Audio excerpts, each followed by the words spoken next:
Transportation.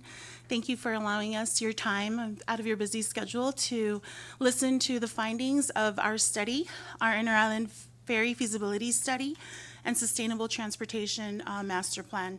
With me today, we have our contractor, WSP, who will be leading these efforts, Mr. Brady Nadal. Thank you. Can you hear me? Okay, so we just wrapped up the study. We finished the end of December. And this is a presentation of the findings. There's more detail in the study itself, which I suggest all of you read, but I'll go through the findings today. So before we kind of get into the findings in a little detail, I'd like to talk about some of the key takeaways from the study. And the top one is we found, based on the interest of our survey and based on sort of a price point of what was acceptable to the people when we, in our surveys, and also the routes that we're considering, we found that a passenger and freight ferry service is financially and operationally viable. That being said, it would require a subsidy in the first year, with that subsidy shrinking as time goes by.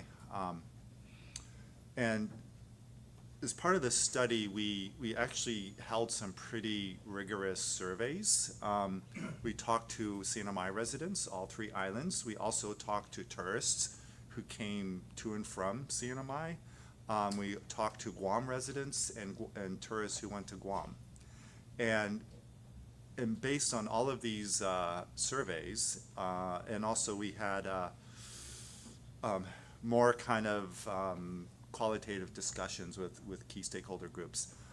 Based on all this outreach, the ferry service was extremely popular with residents. Everybody wanted it, and the only complaint is that they thought it would happen now. And I go, no, we have to do a study, and it takes some time. So it was popular.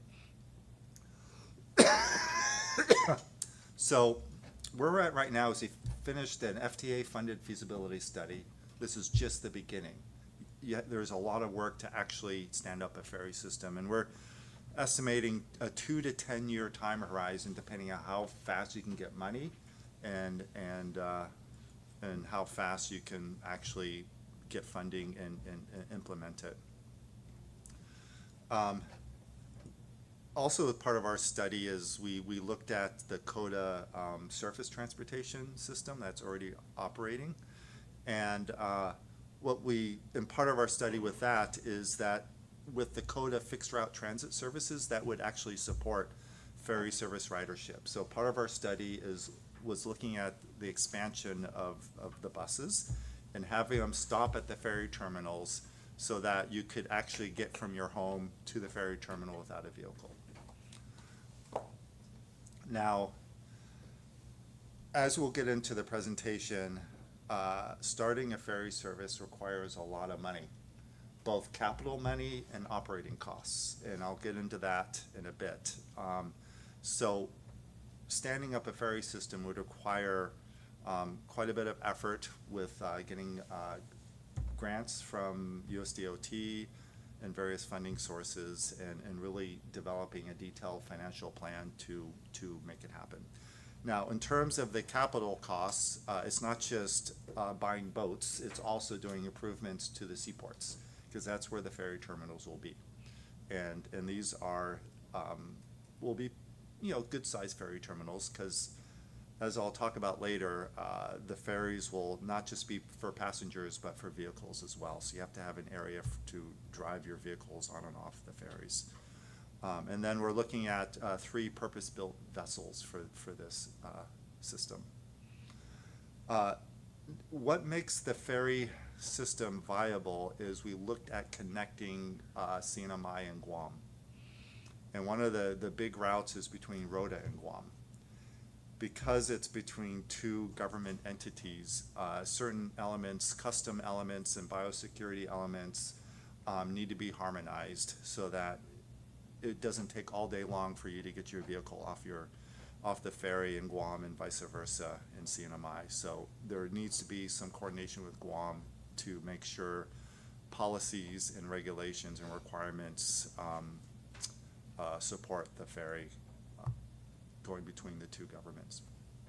So those are the key takeaways. So the agenda, I already touched upon the key takeaways. And then next I'll talk about the purpose and plan of the study, and then I'll go through some brief summaries of the findings of the report, both for the surface transportation study, and then the ferry transit plan. And then we also have inter-island ferry feasibility study, which is more of a financial analysis. So I'll go with some of the money part of it, operating costs versus revenue, and what subsidies are required for that. And then at the end of the presentation, recommended next steps, because I don't want, well, we all don't want just to have a study. That's not helpful. We want a ferry system. So talk about what we need to do after the study is finished.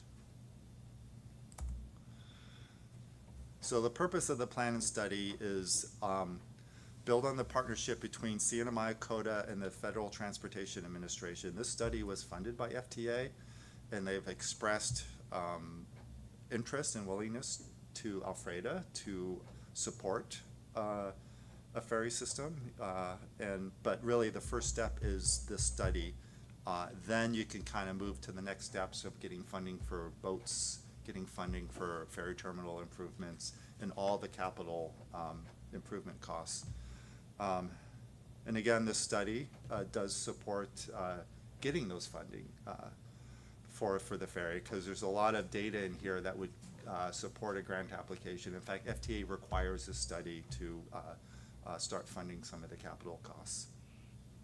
And then the study also, would guide the CNMI transportation and transit investments into the future. In our study, we talk about certain funding sources, grants, and things like that. So we need to build upon that to get an actual plan.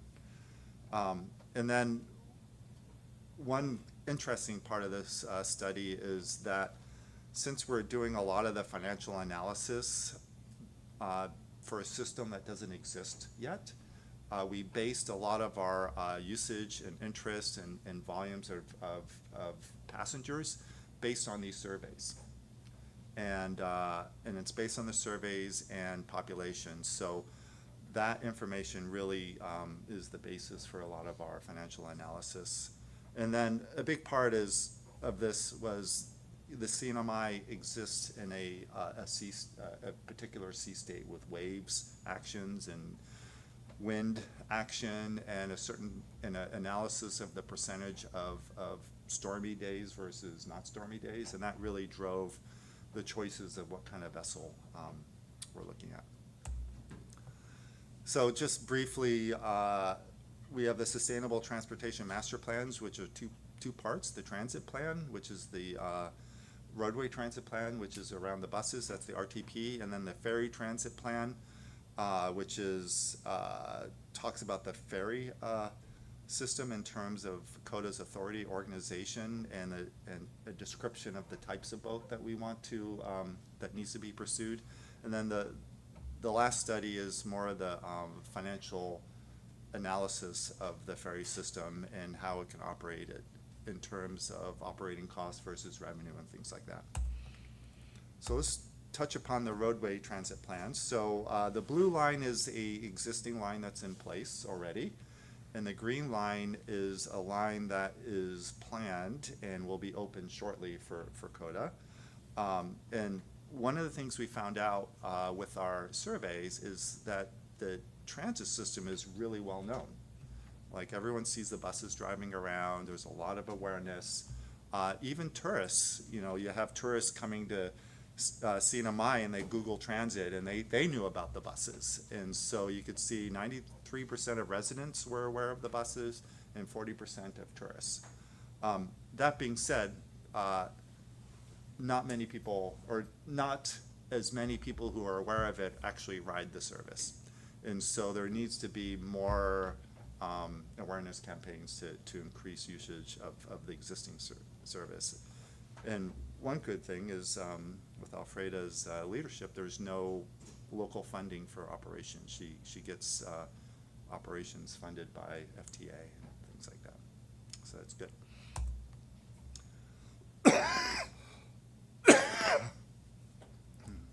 So what you see here is kind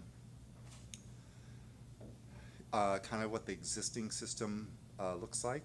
So again, it's a combination of existing usage and projection, because you have the blue line, but then the green line is a line that is not open yet, but we'll add to the system. So the ridership estimate for 2050 is over 100,000. And then those are the revenue miles. And what the fleet requirement is. And then it's kind of broken down by Saipan, Tinian, Rhoda. And again, looking at this, you're adding in the ferry service, which would then really spike the usage of the of the transit system.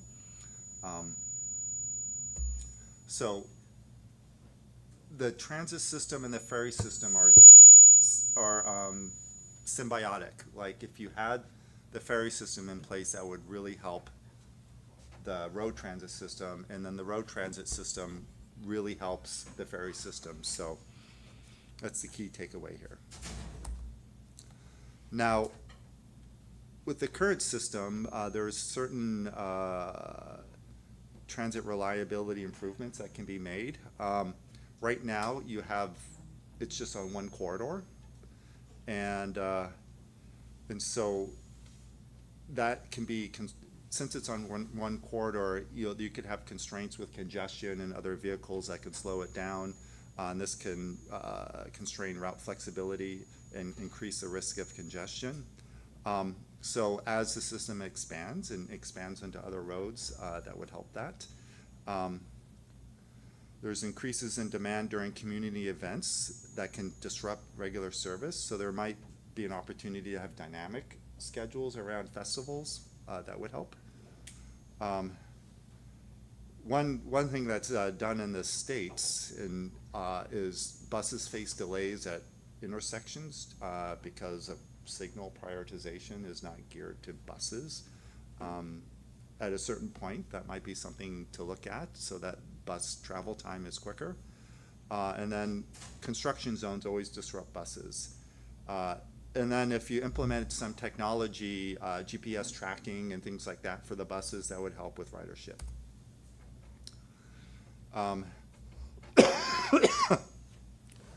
So transit system enhancements, improve connectivity, again, connecting to the ferry system and to health facilities and schools and stuff like that would help. Increase the ridership experience on the system. And what that means is really showing when the buses are actually coming. So when you're standing at a bus stop, you know that the bus will be there in 10 minutes and you're not just waiting without that knowledge. And then amenities and wayfinding. So COTA right now is in the process of designing some bus shelters, which would be very helpful. So that would be an amenity because you wouldn't have to wait for the bus in the heat or the rain. And then at the bus shelters, you can show signage, route maps, and even you can get technology that shows when the next bus is coming. So all of that would be helpful. And then finally, diversifying how you can pay, like paying with your credit card. You know, they have that in transit systems stateside where you just tap your credit card and go. And then also, you know, getting the bus to the airport and things like that so tourists can take it around. And what we find is actually tourists are beginning to take the buses now between resorts. So I think there is an appetite for the buses to be an amenity for tourists. So I talked a bit about this already, the bus shelters, maps, signage, digitized data collection, meaning knowing where the buses are and how many people are riding it, and then continuing to expand the routes on Saipan. One interesting thing is right now, Rhoda and Tinian do not have fixed routes. It's, you know, you call a ride. When ferries come, you could create a fixed route to the ferries with a schedule that maps the matches the ferry schedule, so you could get people to the ferries, you know, for if they don't have cars and stuff like that. So that would help. So let's talk about the ferry. So one of the aspects of this study was to figure out what kind of boat would be most appropriate for CNMI. Now, one thing that we quickly determined is that we need a purpose-built boat. You can't just go find a boat in Asia and use it. And the boat also needs to be a roll-on, roll-off boat, ferry, meaning it's not just for passengers, it's for vehicles as well. That was something that everyone wanted in our surveys, so we went with that as the option. And then, as I mentioned earlier, the sea states in CNMI are pretty rough. And so we had a naval architect called Gloston on our team, and they came up with a concept for the boat that was mostly driven by the sea states. They analyzed the climate zones, the wave heights, and the wind speed for 95%. So a trip could go 95% of the time with given weather. And they came up with a vessel size that's pretty large, 185 to 200 feet long monohull boat. So that's a big ship, and what's really driving that is the waves, because if you figure out on a stormy day and the waves are big and the cycle is such that at a certain distance, you want a boat that can straddle those waves and not be bouncing around. Like, for example, the Tinian Dynasty ferry was 67 feet, and then on days when it was pretty choppy, you know, you got a lot of seasickness. So this boat is large enough to mitigate against that. And in our surveys, that was one of the things that people mentioned, is they don't want to be sick on the boat. They remember the Tinian Dynasty ferry.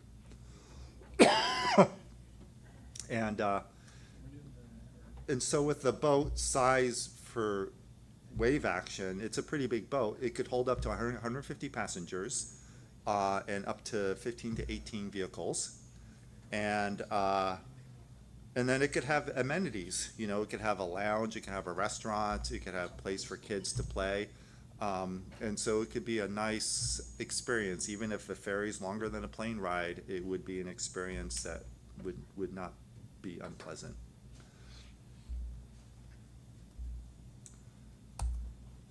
And here's just some photos of boats around the same size, or ferries, you know, that are roll-on, roll-off. So just to give you a sense of what the boat would look like.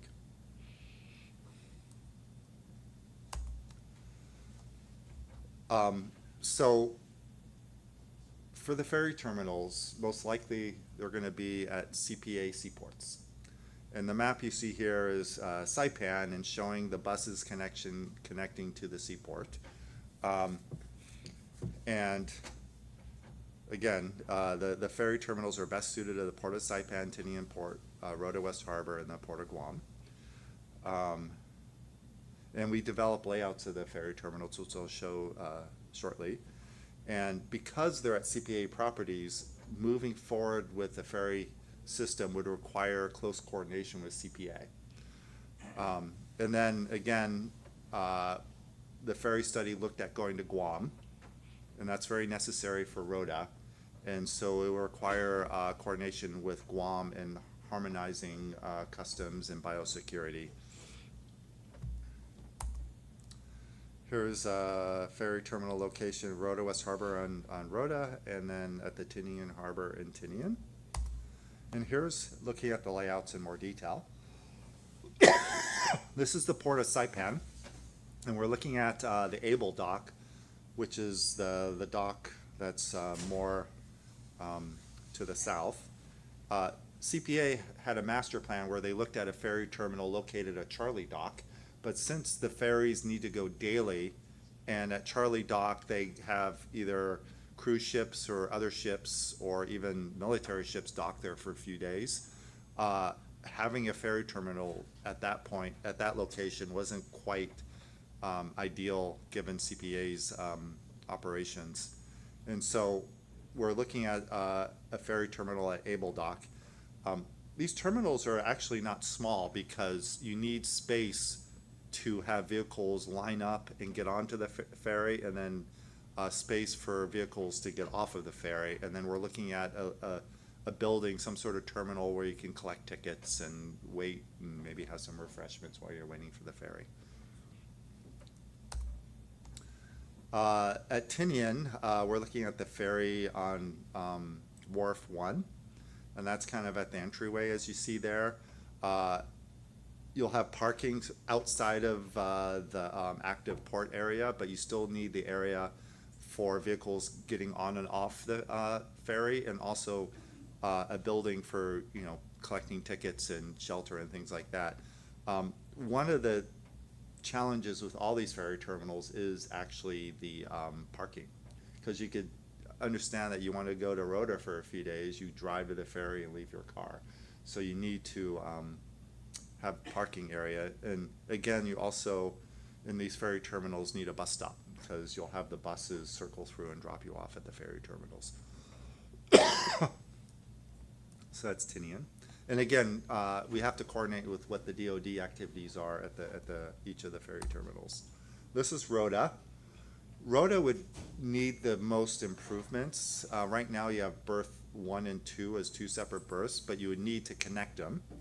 And you need to do some improvements like relocate that CPA building there and create some space for vehicles to be able to get on and off the ferry. Now, this is a large ship into a small seaport, so you would need a pretty experienced captain coming in and out of this area. So these are the proposed routes, and this came about via talking through a survey, through conversations, and this is really the basis of our financial analysis for the sea routes. So there are 2 pairs of ferry routes that make the most sense. There's the Tinian Saipan route and a Rota Guam route. And those would happen frequently, and then you would have a less frequent route where you would go from Saipan all the way to Guam, making stops. Now, the one question is, do we need to stop at Tinian or not? Because you have the daily Tinian, ferry. But, for folks who want to go from Tinian to Guam, it would be a good idea. So that's something we'll have to think about. And I'll talk about frequency soon. So these routes were based on market potential and a lot of other factors. So looking at the Saipan-Tinian route, that would be actually a twice daily route. We got input from Tinian residents that they wanted to commute daily, where you'd commute from Tinian to Saipan to work and then go back in the evening. And so that would be probably the most frequent ferry is between Saipan and Tinian. Now, the Guam Rota would still be fairly frequent, not daily, maybe 3 or 4 days a week. It's a longer distance. Rota's population is smaller, so was one of the factors in the frequency. But Guam's population is large, so that's another factor. So that'd be about 3 days a week. And then the large long distance route would be from Saipan to Guam via Rota. And that we're looking at maybe doing that one round trip a week.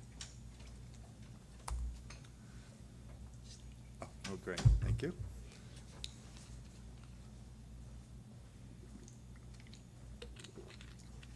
So here's kind of a sample schedule for the ferries. This is based on having 3 vessels in rotation. And in our study, it looks like we would have to get 3 vessels because you need the 2 vessels for the 2 pairs, and then you would have an extra vessel for maintenance, or that extra vessel, that 3rd vessel, would be for the long trip, depending on how you sequence it.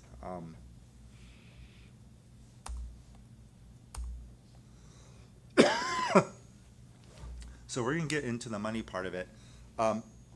Before we get too much further, what we're thinking is the ferries themselves, each of the boats would cost 27 million apiece. So you'd have to buy 3 of them. And so you can do the math there. That's one of the biggest capital costs are the ferries themselves, with the other one being the ferry terminal improvements. And so what this shows you, and this is not capital costs that we're talking about, this is just pure operating costs versus revenue. And so based on our analysis, and again, these are based on surveys and population and interest in the ferry, is that in the first operating year, it would cost 7.6 million to operate it, the ferry system, and you would get about 5.7 million in fare revenue. So you would have to subsidize the delta for the first year. Now, if you look at to the right, that subsidies would decrease. To year 5, it could be even under 100,000. Now, again, these are forecasts, and so it's hard to predict how it would happen, whether it would actually happen. But the main point is the first year or 2 of operation requires the most subsidies. Once the system is established, once people get used to riding it and get interested in it, then ridership increases and revenue increases, and then the subsidies need would decrease. The other thing, if you look in the bottom box, are suggested fares. One of the things we did in our surveys is we asked what would be a good ticket price for the ferry, and majority of the people said, hey, if it was half of a Star Mariana's ticket, then that would be good.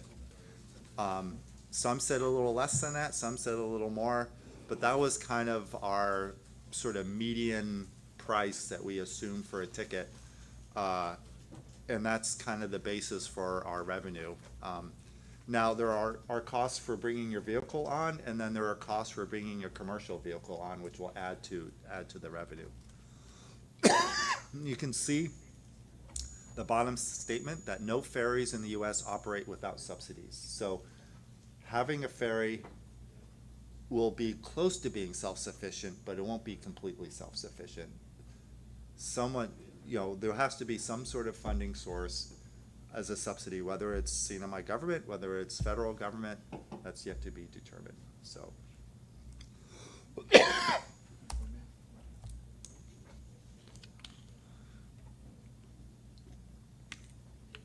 So these are the capital costs that I talked about. You have the operating maintenance costs on the bottom, and then the capital costs for constructing the ferry terminal. And these are in millions.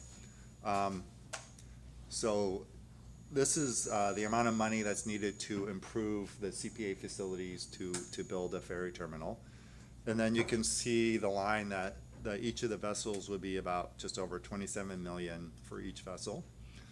And then we assume an average annual vessel maintenance cost to be about 3.5% of the cost for ferry. So that's an annual amount. So you can do the math. You have the capital cost for the ferry, and then the annual cost of 3.5% of that cost would be maintenance. And that's what figured into the operating costs that I talked about on the previous slide. And what I'm thinking is, really work with the feds, FTA, FHWA, MARAD, to fund the capital costs, buying boats, improving CPA. Where it gets tricky is the subsidies for operating it. Now, one thing to know with the ferry system, when we talk about this in our study, is what are the economic benefits? Yes, you're spending money to build a ferry system. There may be some subsidies involved, but it does generate a lot of positive economic activity. So money well spent. And so this talks about, based on our analysis of population and economic activity and things like that, looking at the number of jobs it could create, the labor income, and the value to local businesses. And so this is a summary of what the benefit would be to CNMI on generating economic activities. More jobs, more salaries, and then, with the ferry, with commercial vehicles coming on, for example, Rhoda could bring their agricultural goods to Guam, Tinian could bring their agricultural goods to Saipan, and so it would be an opportunity to generate economic activity. So just a summary of the economic activity, you would have improved connectivity would just in itself provide benefit and improve economic activity. It will allow CNMI residents to improve family connections, employment opportunities, allow them to get to healthcare needs, so they don't have to fly, they can go on the ferry. And then one of the things we heard from Rhoda residents is they were really excited to bring their sports teams on the ferry because it's too expensive to fly everyone. And with the ferry, the whole team could go together on the boat and be able to participate in events with the rest of the CNMI. The other thing that we heard from the surveys is tourists were considering, they would say they would stay an extra day or two if they could have a ferry system. They could take a ferry to Tinian or Rhoda, and so it could really help generating more tourist revenue and things like that. And then, as I talked about, it would create new commerce markets. People could trade their goods and services between the islands. Okay, so this is the study, and these are some of the findings, but really the hard work is now. Like, we need to get money to fund the ferries and to fund the terminal improvements, and then start looking at how to subsidize it. So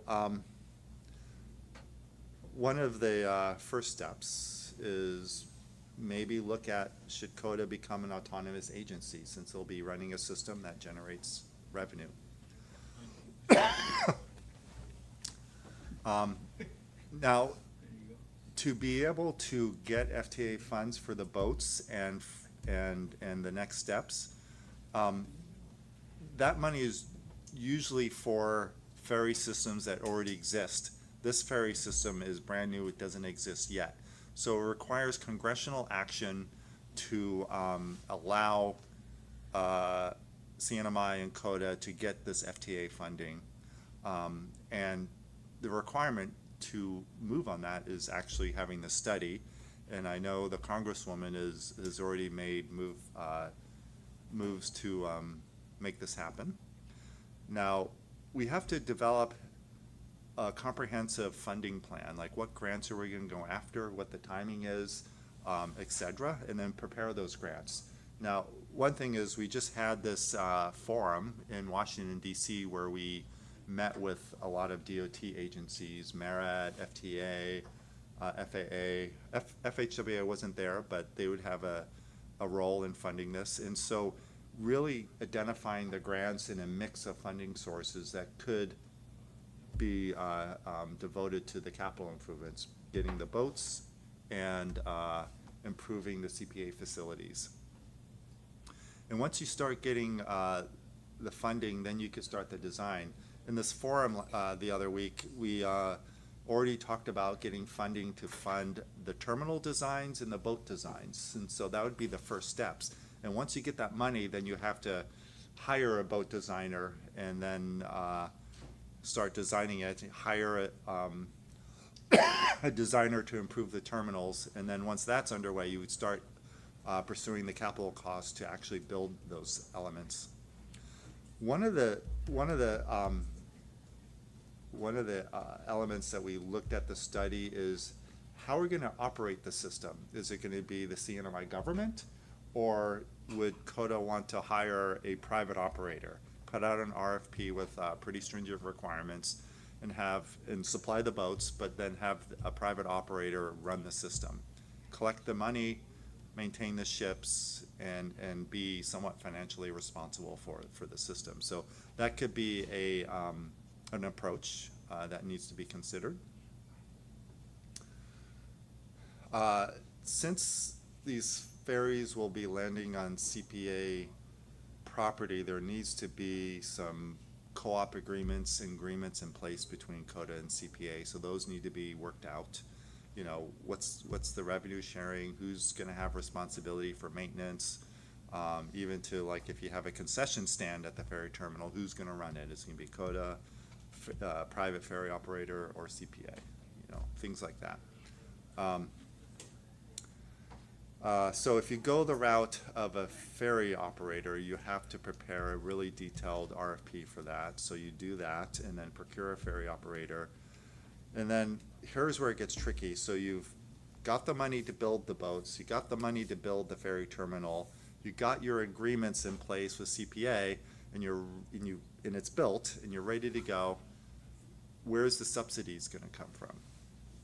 So that's probably where you guys will probably come in. Is it gonna be CNMI funded subsidies? We'll have to identify federal subsidies. As I mentioned in the beginning of the presentation, no ferry system in the US operates without subsidies. Now, I think one good thing with this ferry system is it was based on the surveys, it's very popular. So I think we'll have pretty good use. And we could set a price point where it's not too expensive, but it's you know, enough to get a lot of revenue. So maybe, you know, you could operate it with minimal subsidies, but definitely in the first couple of years will require subsidies, and that needs to be looked at. Now, because this goes to Guam, and I mentioned this before, you have to harmonize each territory's customs procedures to facilitate ferry traffic between CNMI and Guam. Now, if you ship your car to Guam, there is a customs tax on it, and then I'm not sure if it's the other way, the same.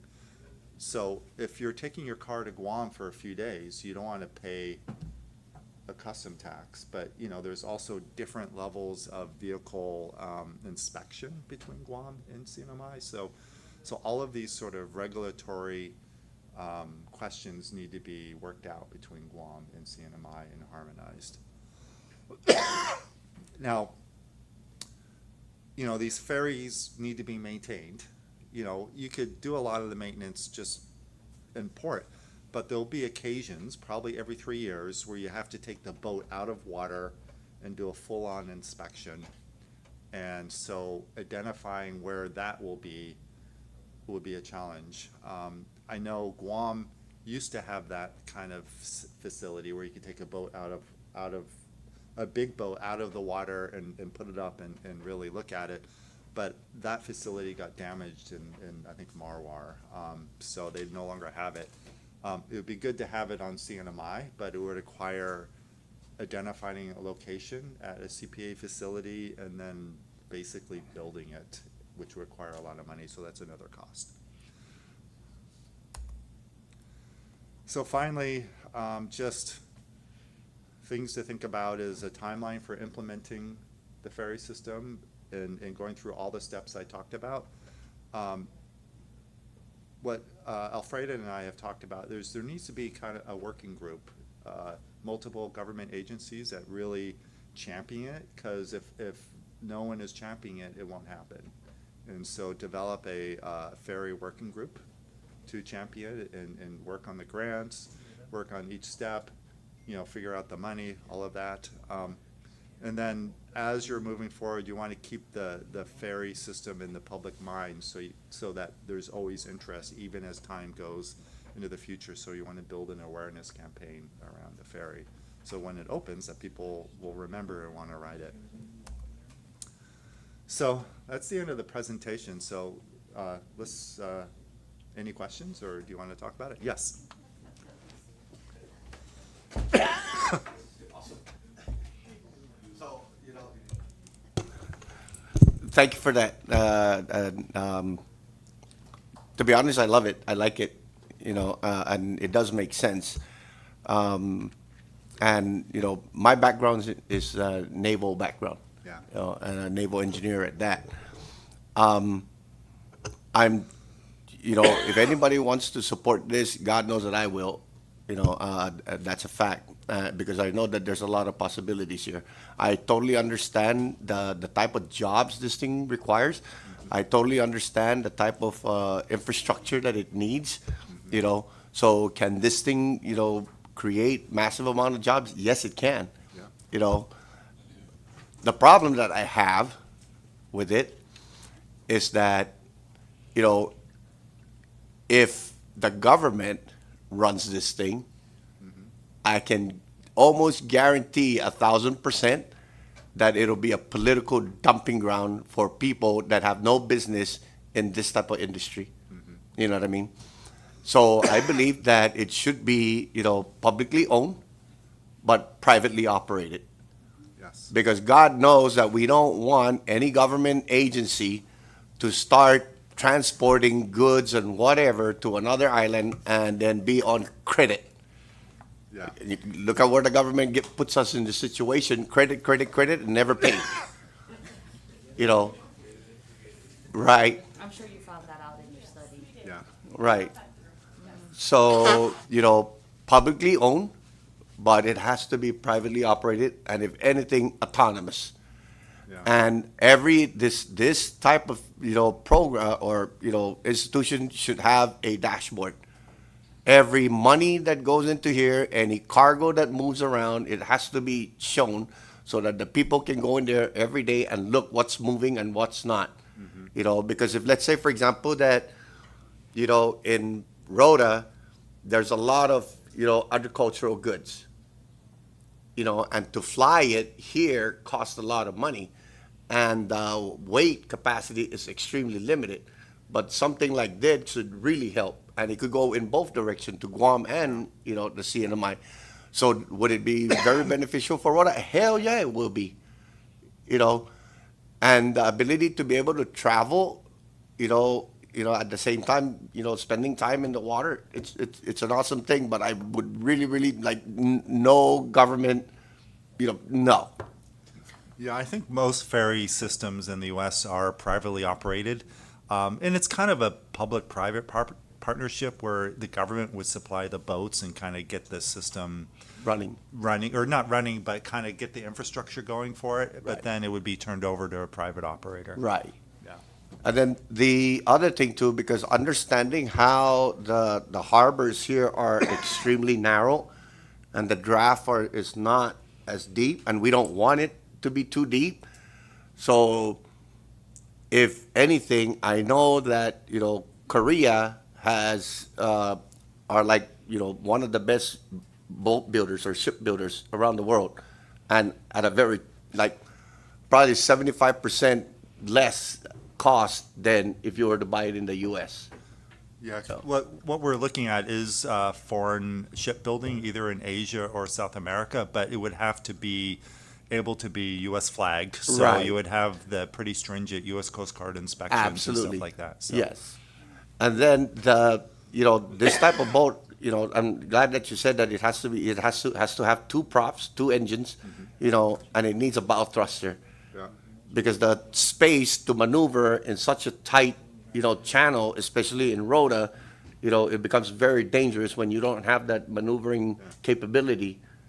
What's interesting is Gloston, who was our sub, who they're naval architects. They design ships, and so when we kicked off the project, we actually went to Rhoda, and the person from Gloston who came, he was actually before working for Gloston, he was a sea captain. Like he drove ships in the South Pacific, and so we went to the Rhoda Harbor, and we went to the park there with the breakwater. We looked at the channel, and he just really studied it. Right. And he goes, "Yeah, it's challenging." And, Yes. and he said it would really require a pretty experienced captain who knows those waters, because the currents in there are really complicated in Rhoda. So yes, all of that has to be considered, and like one of the first steps is to hire a boat designer who would take into account a lot of those elements and things like that. So Right. And then when it comes to the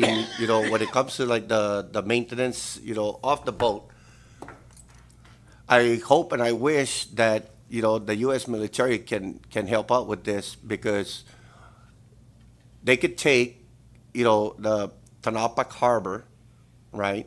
That they can actually do a wet dock, you know, and a dry dock, you know, facility there. Because not all the time you're gonna need to bring in the, you know, you have to dry dock the boat. No, not all the time. Right. So you have to have the facility to be able to do both, you know. So if you have a pier and one side is wet, the other side is, you know, it's capable of being dried, then it'll work out. And, you know, it'll be nice if it's militarily funded, you know, and should they ever need it, it's there. And they would take priority during national, you know, security, you know, issues. Yeah. But in between such time, you know, the ferries should be, you know, be there. You know, it's interesting. We did talk with the military as part of our stakeholder outreach, and they were funny because they said they didn't want to give any money up front, but they would like to use this system, like they would be big customers of it, and they would probably most likely, similar to United Airlines in sort of a military conflict, take the boats and and use them. So, but I think with that, there is probably an opportunity to have more discussions with the DOT to, if they're going to take that point of view, that they should kick in money.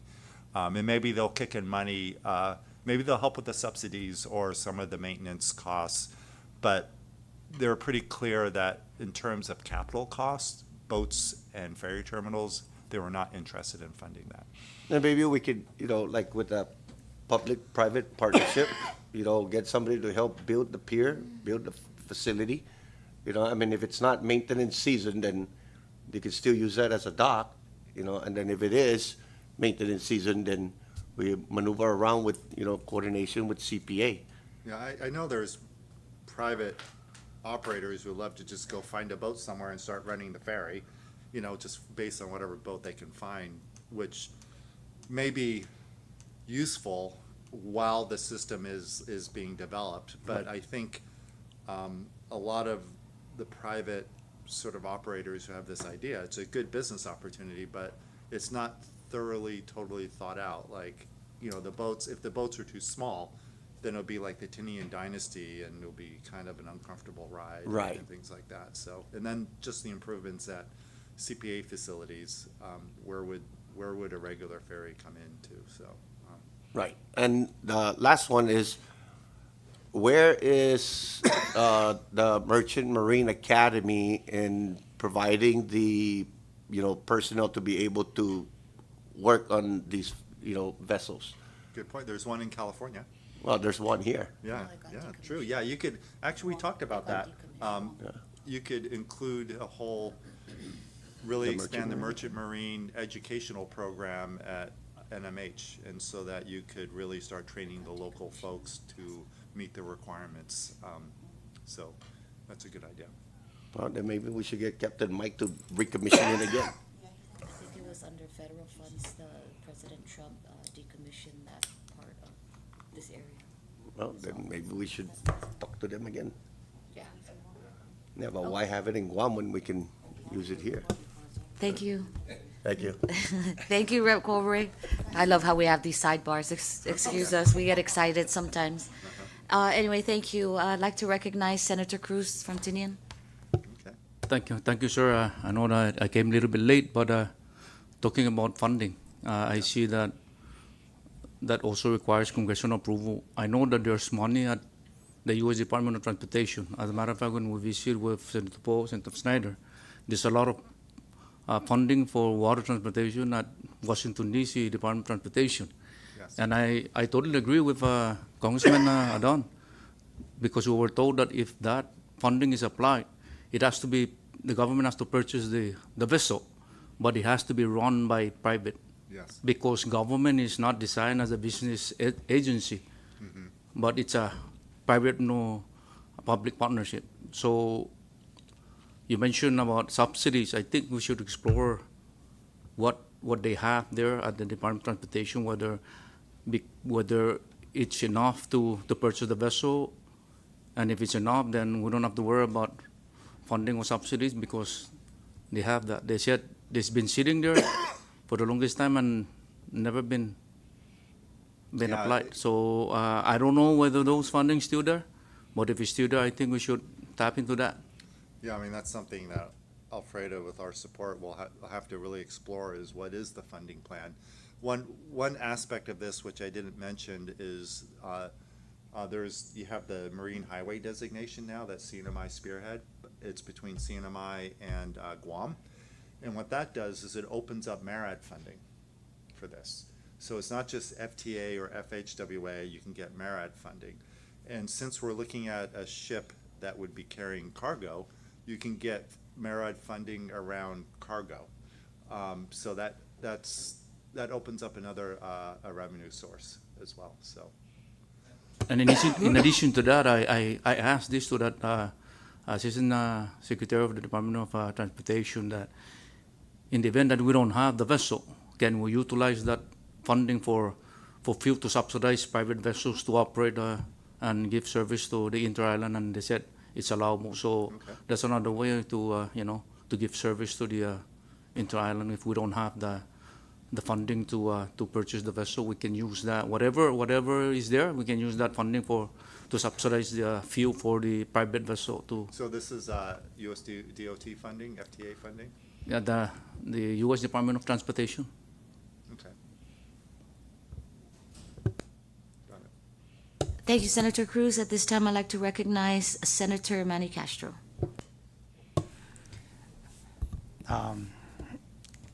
Congressman Aldon already mentioned most of the stuff that I was going to say, but thank you.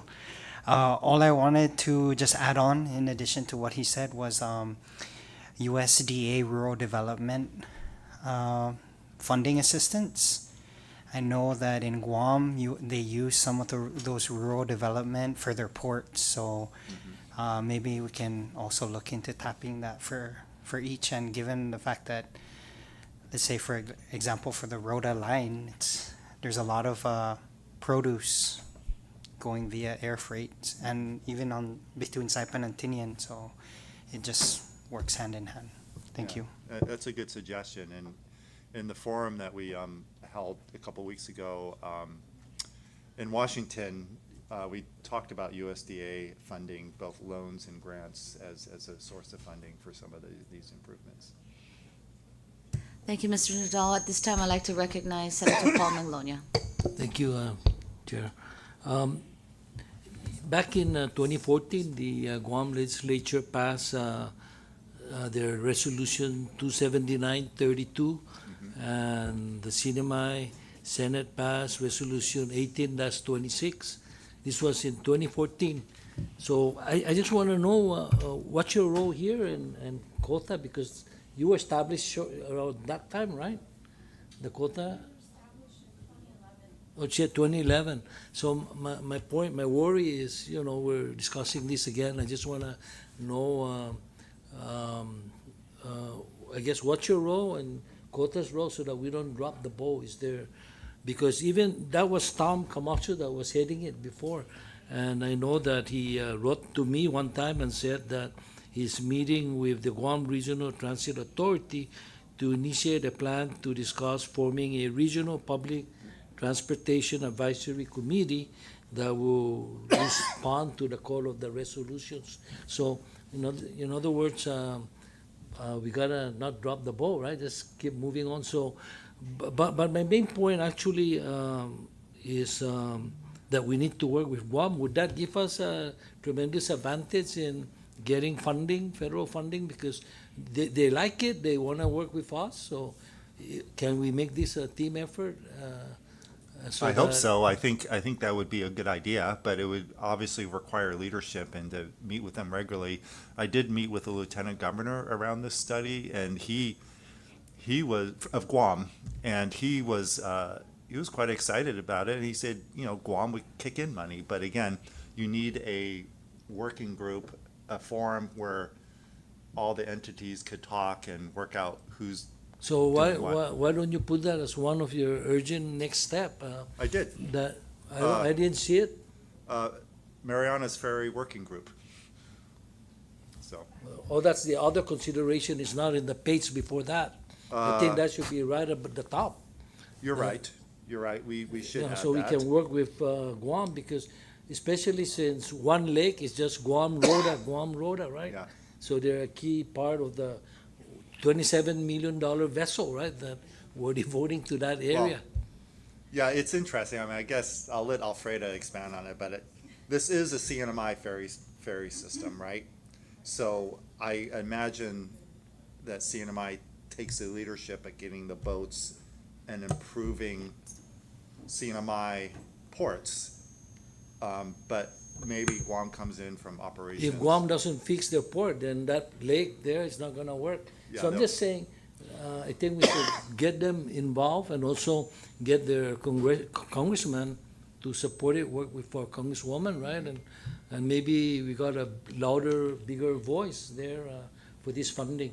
Yes, thank you, I know the Senator Guam Paul. legislature is 100% in support of this, and this is something that we should bring up in the MILA meetings, Sure. right? And that's great support, and I appreciate that.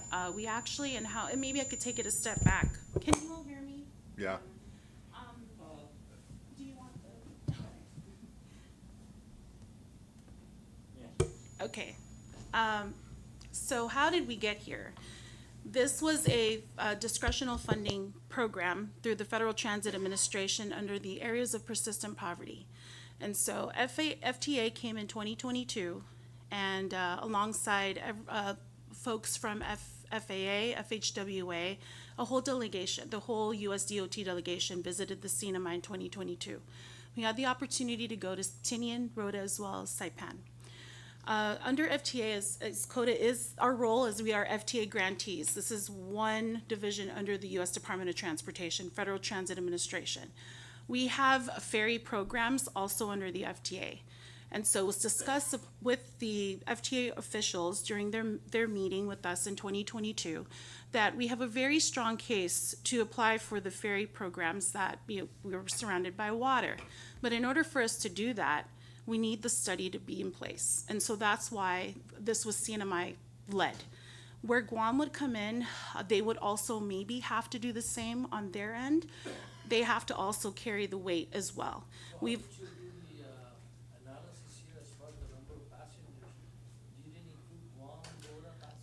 this was, again, CNMI led, so WSP is our contractor, and how they did their surveys was their own method. yeah, we included Guam. We essentially did surveys of CNMI residents with rigorous questions, statistically viable discussions, and CNMI tourists, but we did the same in Guam. We did surveys for Guam residents and Guam tourists. And then we also had these more kind of anecdotal stakeholder discussions. And we did talk to, a lot of Guam agencies and things like that as well. That will connect Rhoda and the CNMI to the tourists that they have there. Yes. So that's why we need to get them, because we need to do the online transit system also to connect to Yeah. wherever they're gonna have their terminal, right? So Yeah. it's important that they come along the way with us, right? That's what we Yeah, do. it is important. But to answer your question, we did talk to tourists who went to Guam and Guam residents. So that factored into our analysis in terms of estimated passengers. Yeah, one final question, how long does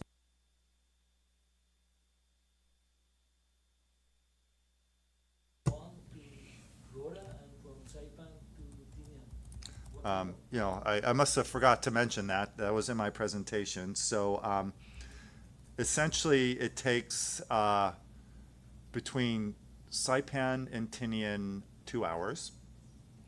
Between Guam and Rota, 3.5, 4 hours. Either way, it doesn't matter? Yeah, either way. And let's see, where is it? And then between Saipan and Guam, it's over 10 hours. So your survey factored that in, right? Yes, we ask questions. In fact, if you look at the study, we have all the backup of the survey questions and the discussions. So all of that information is in the appendix. And when you come up with 12 to 18 vehicles on the vessel, you came up with that because that's based on the survey? No, that's based on the size of the ship. Also, why does the survey show that maybe you need 30 or 50 or? Well, it reaches a point where the boat would get too big, right? Because right now, what was driving the size of the boat was Rhoda?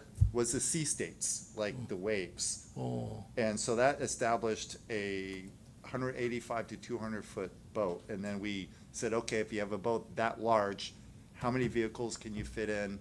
How many passengers you can fit in? If you get much bigger than that, then it would no longer fit in Rhoda, or it might fit into Saipan. But there's kind of a sweet spot where it's big, but not too big, and definitely not too small.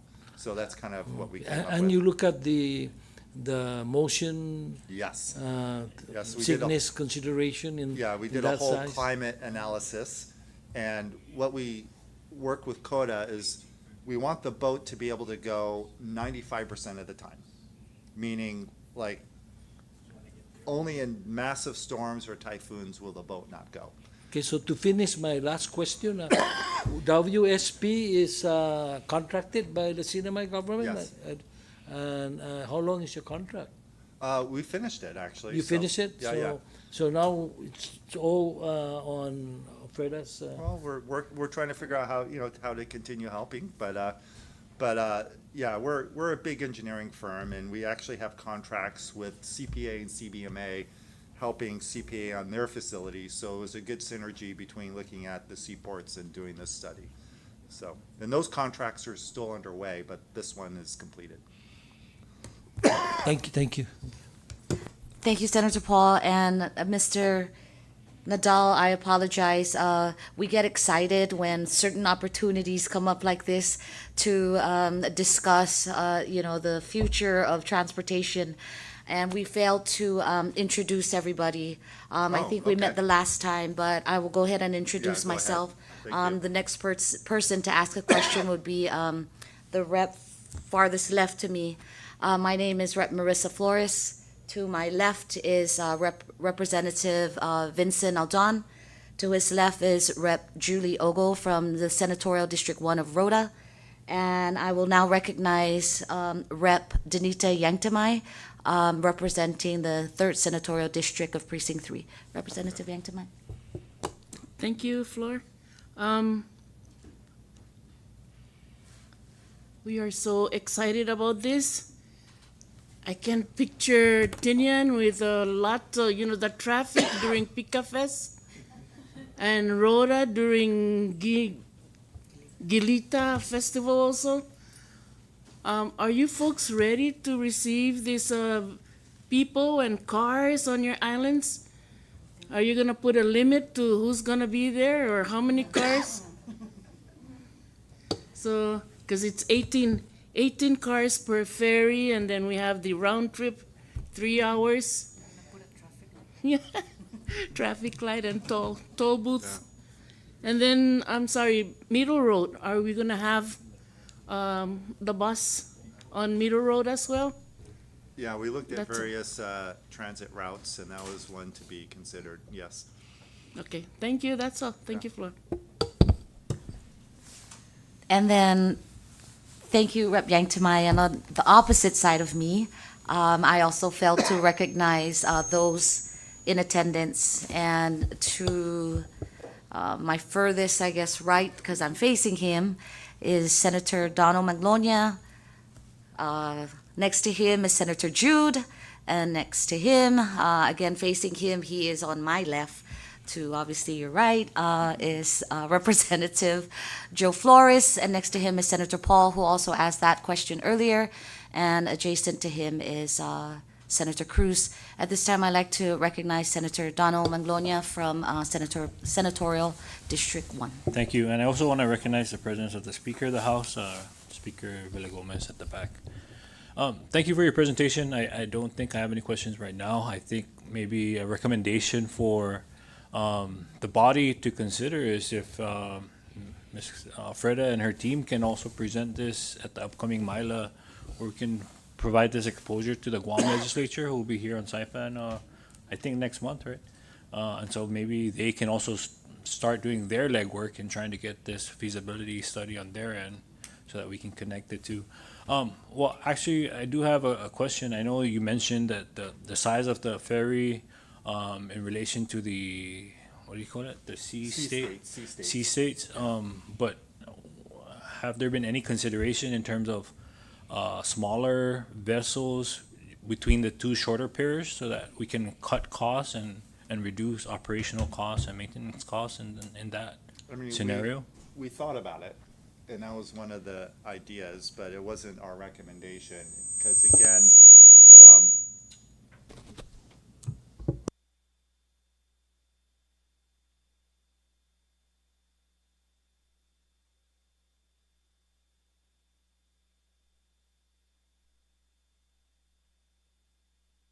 smaller boat for that period of time could be uncomfortable. Now, so we recommend the larger boat for that. And then what also helps is when you have the longer distances, you can use that same boat. So there is a benefit to have the same boat for all the routes, because it helps with maintenance. You could swap the boats out for each route, and it just really improves operations. Now, we did think about maybe as the system grows, that you do look at maybe getting slightly smaller purpose-built boats just for certain legs. But I think to start off, when you're getting your 3 boats, they should all be the same boat, and they should be the boat that can do all the legs. So, Thank you. I just want to ask that, and then just to invite the same presentation over to the MyLab, because I think, with the increased military activity and the presence of the military members and their families that are moving into Guam, maybe Rhoda could be a place where families can move into and make that commute, and so hopefully that could be considered. Whoever is in charge of the planning of the MyLab, that can be included. Thank you. Thank you, Senator Magnolia, and I'm glad that the legislative director is here listening in, because we are still in the planning process of the MILA. But that's a good conversation, because Speaker Blas had mentioned more collaborative partnerships and leveraging off federal supports, grants. But we did not discuss this, and I think this would be a new subject area to consider. I guess with all this stuff going on in the states and how it affects us here in terms of transportation. My apologies, Senator Magofnia. Mr. Nadal, also joining us is Senator Karina from the 3rd Senatorial District. And before I actually give the floor to Representative Aldon, I'd like to offer the floor to you, Senator Magofnia, if you would like to have, do you have any questions? No questions, thank you. At this time, I'd also like to recognize Representative Aldon. Thank you, Flor. So, I want to work on this, you guys had at the very first, or like at the last part, that you would like to see COTA as an autonomous agency. Yeah. Okay, so I'll have something. Can I get this slide?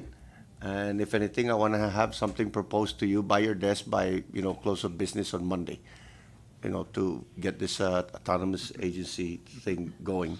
And at the same time, I really firmly believe that even when it comes to the finances, that you guys will be realizing that it stays with COTA, that it doesn't go to general funds and, all those crackerjacks. If there's one thing I do understand about the CNMI government, is that they always take money from somebody else and not put it back, and then we are again going to be in a deficit situation, and then this whole thing will just fall apart, And God knows, like every single island needs it, And something like this that would benefit everybody across the board. We cannot allow something like this to be a political dumping ground or anybody's, piggy bank to try to break it and take funds and put it somewhere else that doesn't belong. This money has to be protected, this agency has to be protected, and we'll work hard together to try to make it right. Thank you. Thank you, Rep. Alton. And if there's no one else that'd like to ask, I think I have some follow-up. Rep. Julie, Is there a question that you'd like to ask before I continue? Okay, sure. Thank you, Mr. Nadal. I think my question is geared toward whoever can answer it. So I noticed that there's a lot of the cost-benefit analysis was there, how much this was all going to cost. What I'd like to see, did you do a comparison between how much we'll save, how much we're actually paying air transportation services now between the three islands, and what that impact is going to look like? Because when you apply for grants, they want to see the impact, right? And how much savings we are going to see as opposed to how much it's going to cost. So have you done that? Do you have that? As part of the study is a cost-benefit analysis. The focus was more on what would the economic benefit of the ferry system Right. would be, which I kind of touched upon some Right. of the economic benefits versus the costs. And so it's a detailed analysis in Right.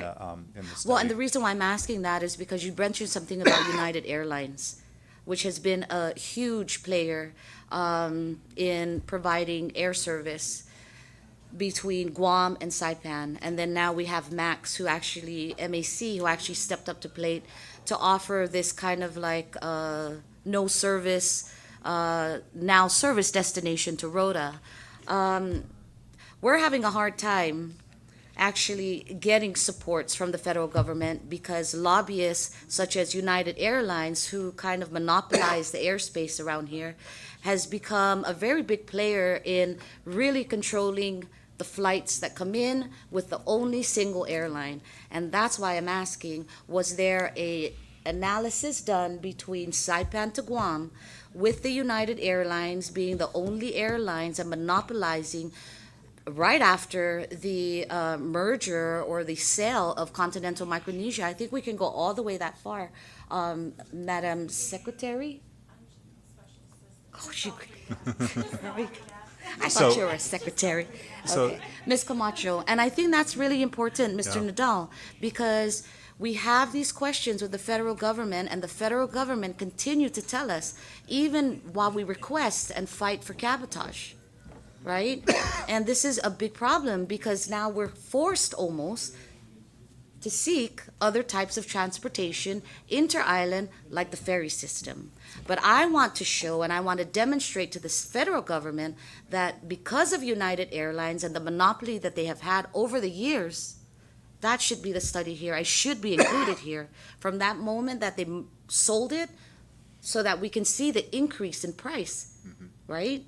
That needs to show because when we now apply for grants, that's one of the biggest issues as to why now we're reverting to ferry service as an option Oh, yeah, for the cost inter-island. of the Absolutely. tickets does factor into that and will be factored in grant applications. One thing I'd like to add is we talked to Star Marianas, who is, I think with United, the competition with United is more diffuse because going from Saipan to Guam is like 10 hours and they go once a week, so it's not quite competition to United in that sense, but for Rhoda, okay. But Star Marianas it's a direct competition to Star Marianas. And what was interesting is I was expecting them to be very negative about it, but their point of view is actually they felt like the synergies between the ferry and their little airline would actually increase their business. Like you could fly one way and take the ferry back. And so they were positive. about Okay, and it. that's good because Yeah, that was yeah. going to be my next question. Yeah, I mean, With Star Marianas and Yeah. all the other inter-island air transportation vendors. But Miss Alfreda, I would love to see that data in here with United. From Saipan to Guam, it doesn't matter whether or not they only have one flight, but what that would demonstrate is that we were doing regular flights to almost one flight. But we need to see that data because that would help us when we go to the federal government and tell them that we, number one, need cabotage waiver. I believe that's incorporated in the study, so we can. yeah. Yeah, I didn't really, The actual study. oh, that's the one I want to see. I like all of this. This tells me how It's- much it's I have about to this spend, thick. but I want to know.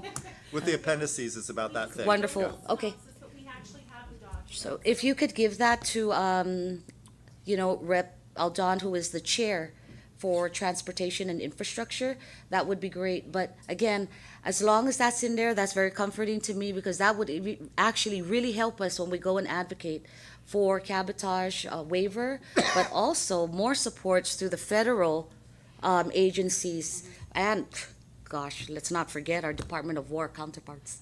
You know, that's another point. That's another problem I'm having.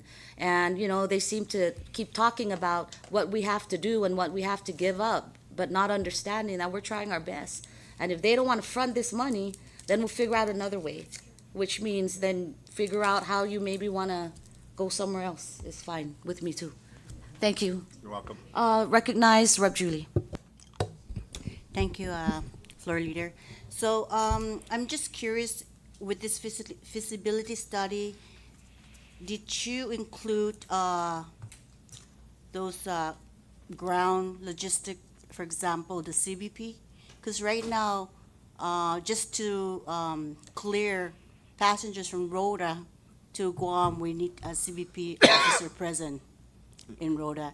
And so right now, the Star Marinas and MAC are co-sharing on a cost to bring down a CBP officers to clear those passengers. So how is that gonna affect, you know, on this ferry with passengers on it?